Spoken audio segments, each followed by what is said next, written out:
Okay, hello, Alex. Hi, good morning.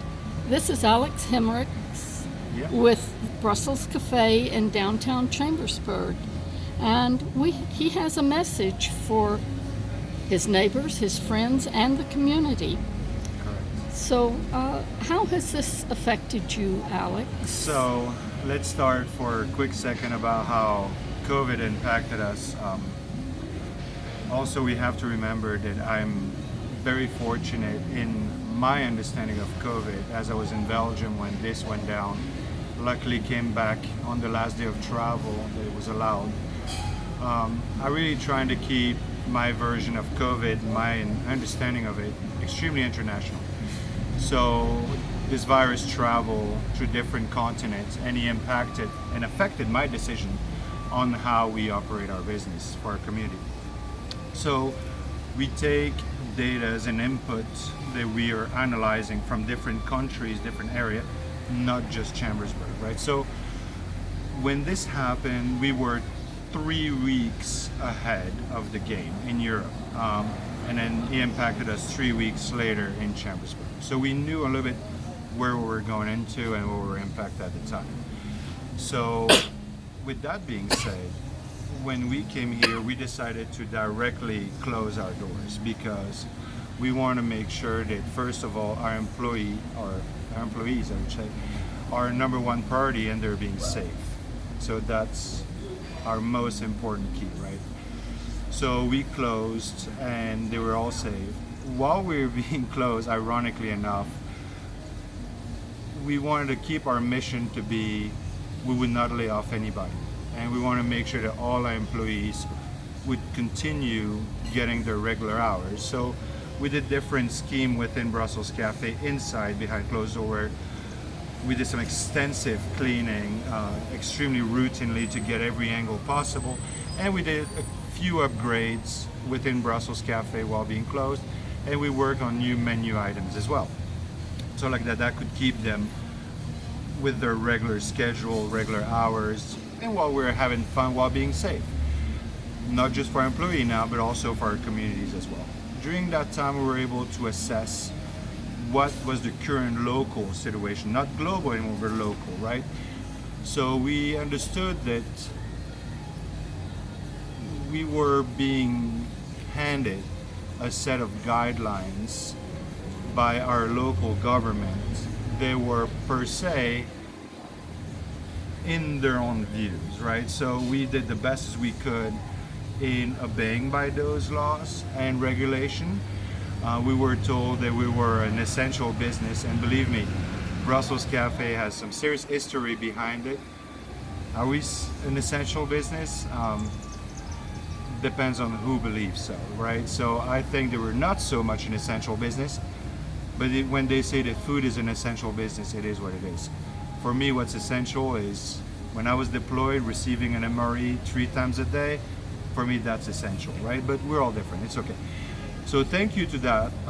But in the same time, we had to make sure that when we reopened the business, that we could provide an environment that was overly safe, right? So we did some very different interaction where we would not allow cash, we would not allow debit card, credit card.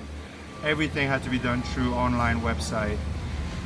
And it was really up to the business owner to adapt at that time, right? So in the same time, the time evolved during COVID, people started getting cabin fever. Some people couldn't come out, some people would prefer to go out, some people would travel, some people would break the rules set, right? So it really started to come up to us that there is a serious lack of something here in Chambersburg. And it's not just a Chambersburg thing, I think at this point it's a worldwide thing.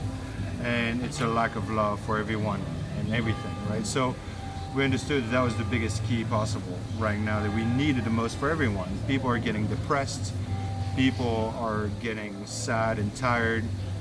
In my case, I've lost friends due to COVID-19 in Europe, and it's very devastating. But with all that in mind, we have to remember that people right now feeling more tension into them. So So we start writing love on everything we were making, right? So like we write love in the cafe, inside, outside, on lattes, on crepes, with chocolate, with everything possible, just to remind people that we love them, that we're there for them, right? So as COVID continued to grow and our restriction continued to place us in the red, we understood that at some point of time this became, now remember what I'm going to say, it's very much our views and everybody has different views and we respect all the views. I think it's important to note that. We start feeling that they are part of COVID-19 now, they're being utilized as a political background, right? So they're using, politically, it becomes political, right? And here's why we say that. So we see other states, other counties, other countries with same levels of interaction of COVID with more allowable interaction on small business, right? So here's an example. Let's talk about what is, in our view, what is essential and what is not essential. So when the government or other political personality will say, hey, food is essential. In my book, MRE is essential. Toilet paper is essential. And I've seen chaos over toilet paper that's, it's really shocked me, but how people would behave. But anyhow, maybe they should buy a hose. That might be easier for some of the people. It's COVID, it's too much, it's not, at the end of days. In the same time, when they say that a store that provides products to construction, let's say, because if we have an emergency, we need to have that product available, so we need to have to be able to make repairs. But anybody can go, as an example, I'm not trying anybody, I'm not saying who's right and who's wrong. What we witness is we see big box store that provide constructions, equipment, and whatever, allowing people to come in and purchase geraniums and flowers and new drapes and new whatever. That's not essential to me. Now, if those stores wanted to play by the rules, they should have said, if you're a contractor and you have to perform an emergency construction, then you're allowed to come in or make that order and we'll provide you the material. That's the essential way. The same way as, let's say, for example, a big, like chain food store. You would go in town and food is essential, so you have to be able to buy food, but in the same time you can buy a t-shirt and an Xbox. You see what I'm saying? It's not so essential at this point. They never did that because they know that they can continue to operate. Nobody wants to upset the lobbyists at this point, right? So, yet the small guy had to stop whatever they did. And I have many friends in my case, they're a business owner, small mom and pop shop that completely had to close down. Some actually even bankrupt. They bankrupt in the past 2 months because they couldn't handle the fact of not paying bills. Now, we took the decision early on that we would not apply for any loan. We took the decision early on as well that we would not accept any kind of checks given to us by the government, and we sent ours back actually because it was not something that we should accept.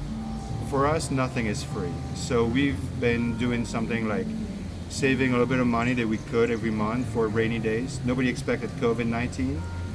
In my mind, I was expecting more recession like 2007 coming back in the next decade, and we utilized that to pay our employees, to keep us from, we're still in the red right now and it's okay, but we will, through that fund that we made internally through Brussels, we get to pay our bills every month, right? So, yet we are not able to have a customer that comes to us and purchase a cup of coffee when it's 90 degree plus outside and relax inside. They're not able to do that yet.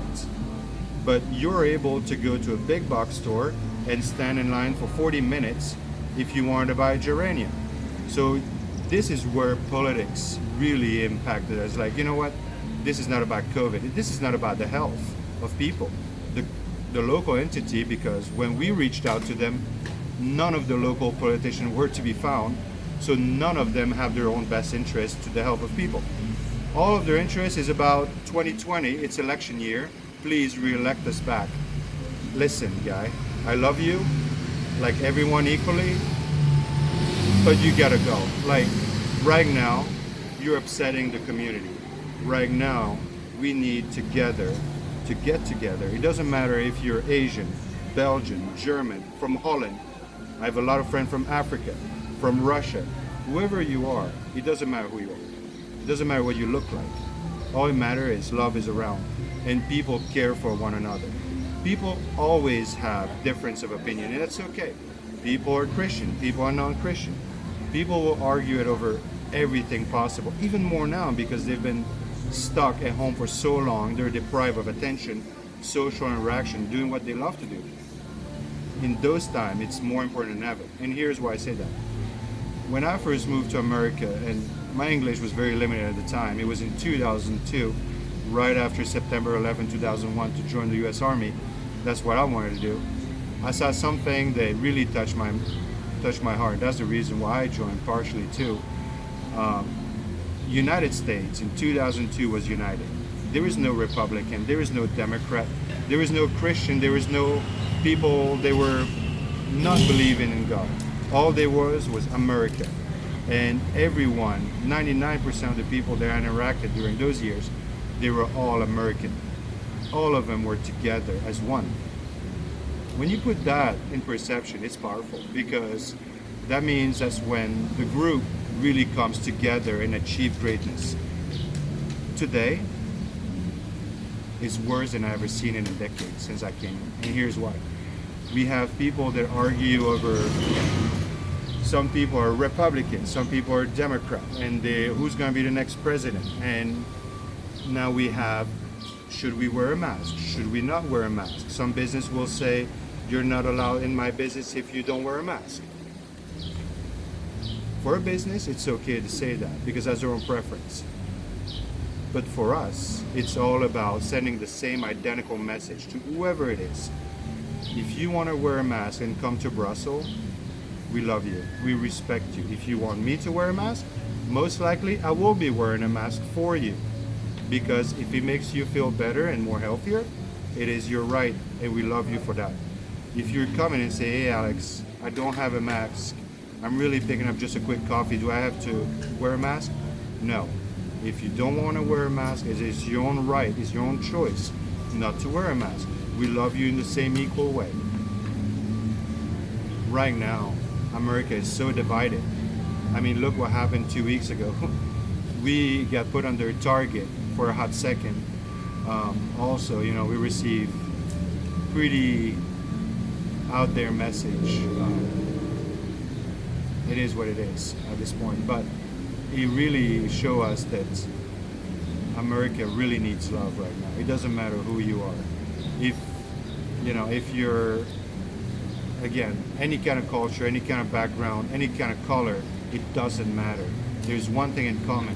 People need each other. People need love. People need to listen to each other. No one is right. Everyone will always believe that they're right.